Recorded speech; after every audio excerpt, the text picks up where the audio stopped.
Eu sou bipolar. É sério? É. Sou desde que tinha 15 anos. Por que você nunca me contou? Contratariam alguém com uma doença mental na área de direito do entretenimento? Não somos loucos o bastante?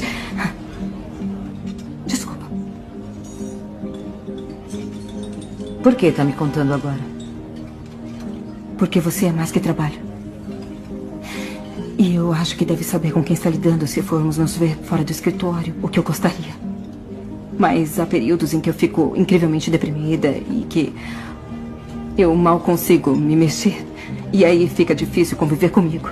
Eu mal posso atender o telefone, eu não sou confiável como amiga. Eu sou, na verdade, a pior amiga que você poderia ter. Eu não atendo nenhum requisito para isso. Como está agora? Com que humor? Eu tô saindo de uma depressão.